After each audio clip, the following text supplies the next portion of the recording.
Welcome back to another episode of that Stay Off My Grass podcast. You got your boy Suns fan Randy in the building.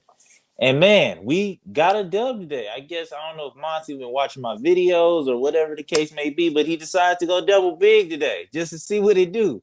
Just to see what it do. You know what I'm saying? And we played good. You know what I'm saying? But let me address this first. To the Memphis Grizzlies fans that told me in the comments, yeah, we lost. I forgot. My bad. My bad. That was my bad. My memory was bad. I felt like I thought we won, but we whooped y'all ass tonight. So we'll take that. You know what I'm saying? With everybody hurt, CP3 going out in the first or in the what was it, third quarter. So it was, you know what I'm saying? Tonight was a good old ass whooping. I feel like we got him on a trap game. That's really what it was. If you really want to get surgical, it was a trap game. Devin Booker wasn't playing. You know what I'm saying? They whooped our ass last time, so they walked into the day like, all right, like, we can just whoop their ass. And then I feel like a little bit of the refs was on our side too. Like I feel like the refs cooked for us a little bit. Refs cooked for them a little bit because I feel like a lot of those transition or a lot of those technical fouls wasn't really, you know what I'm saying? But it is what it is. We got the dub, and I feel like they sat their stars like early. You know what I'm saying? They just went away, got away from real early, like that third quarter. After that, I didn't see John Moran, or I feel like I seen a little bit of him, or the starters a little bit. Then they just kind of just waved the white flag real early. That's what I like to see. I feel like today was cool because I felt like we seen what I seen out of the Suns today. I felt like we got a lot. We played as a unit, number one. You know what I'm saying? I feel like we played for each other today. I feel like it was real cool on that aspect of it. Like Mikal Bridges was doing decent defensively. You know what I'm saying? He shut John Morant. I wouldn't say shut him down, but you know what I'm saying. You know what I'm saying. He did his thing today. I could hang my hat and be like, all right, Mikal did his thing, even though he wasn't really offensively there like that. You know what I'm saying? But he did what he did. DeAndre Ayton was getting the ball, and Jock Landale stepped up.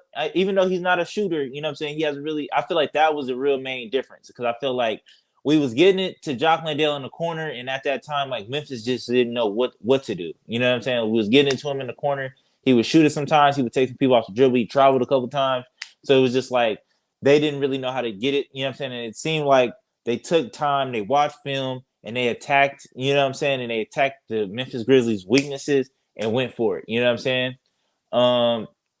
Um, yeah, what John Morant finished 8 of 22, and that's what I like to see. 34 points, but hey, it took you, you know what I'm saying, 22 shots to get there. I'll take that. You know what I'm saying? I'll take that. A lot of that was off of free throws. He shot 16 free throws. So I will take that. We already know John Morant gonna get the superstar fouls or whatever the case may be. So I will take that. I feel like, you know what I'm saying, he did a good job tonight, Mikal Bridges. You know what I'm saying? Finished with 10 points. He did his thing. That's what I want to see. That's what I want to see out of you. Closing it out, finishing the deal. DeAndre Ayton finished with a solid 15, 6 of 12. He was grabbing some boards today, and it seemed like he had more energy because he actually had help down there. He didn't have to worry about like boxing out Steven Adams and Jared Jackson. And then on top of that, being the number one, now everybody else is down or being like the go-to, or I would say probably second, first or second, you could kind of debate on what option he is right now.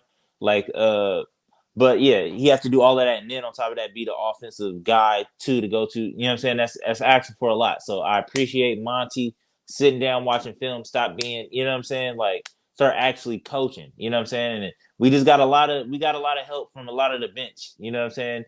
Josh Okogie helped Dwayne Washington. So let's have a serious conversation about Dwayne Washington. I feel like we seen him in a couple of games. We seen him have games like this where against Miami he dropped 30. We lost that one. But you know what I'm saying? Tonight he balled out and we won this one.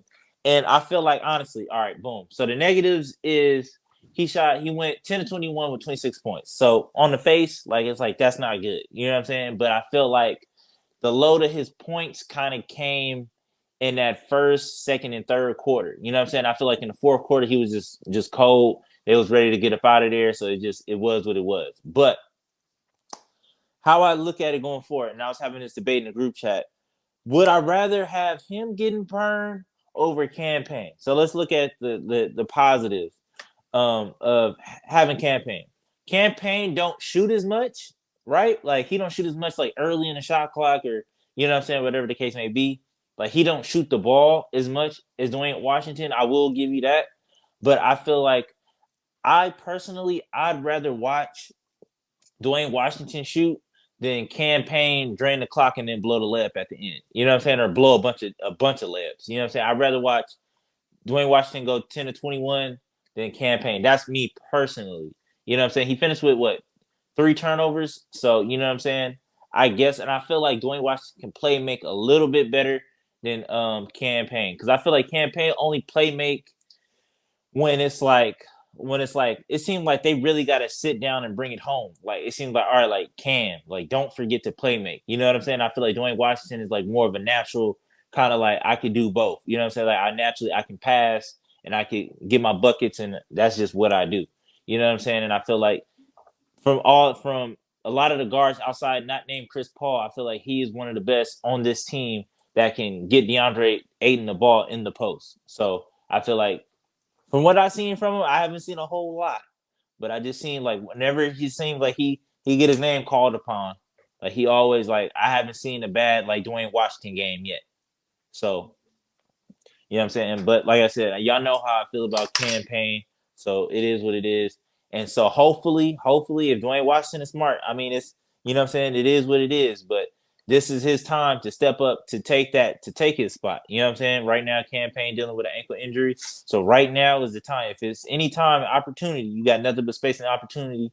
All these minutes coming your way, especially with CP3 going down tonight. Ain't no telling how long CP3 going down. And speaking on that, like, it's just like, we just can't escape it. We can't escape the injury bug right now. We got D Book going down after the first 4 minutes. Um, we got C Paul. So it's just like I don't know.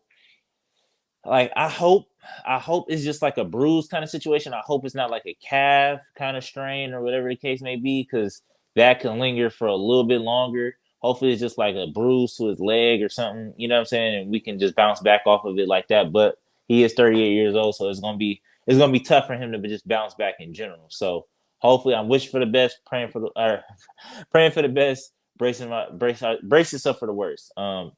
Damian Lee, another solid performance, 2 of 4 from three. And like I said, I feel like I wasn't too mad at the starting lineup. Only thing I would have changed is I probably would have had Torrey Craig coming off the bench, just because I feel like at the end of the day, Damian Lee is shooting like 40 whatever percent, 47, 48% from three as a shooting guard. Like, let him shoot. You know what I'm saying? Like, give him touches. Like, he got the green light to me. You know what I'm saying? Whenever they start selling his jersey, I'm gonna be the first one in line to get it, because I haven't seen it. If y'all seen it in Arizona, let me know. I could tap in with my Arizona people and try to get one. But yeah, man. So it was just like I said, it was a trap game, and we got him. So that's that's all we can really chalk it up to. It was some good solid coaching tonight. We just need to see it more consistently. You know what I'm saying? So hopefully we can bounce back, and then we got another game on Thursday. So hopefully we can get it going. Hopefully D Book can come back or somebody, or hopefully CP3 ain't out too long, because we looking real thin right now. We looking real thin. I feel good about this win, but I would feel more better if I knew that the Grizzlies was taking us serious from, like, you know what I'm saying, from the jump, because I feel like they came out, they got an early lead, and it was like, all right, like, it's just gonna be more of us whooping their ass. So it's just like, and then especially on top of that, we don't have our best people or whatever, or some of our starters is out. So it's just like, yeah, and we got their ass. So that's all I can say, man. But until next time, peace.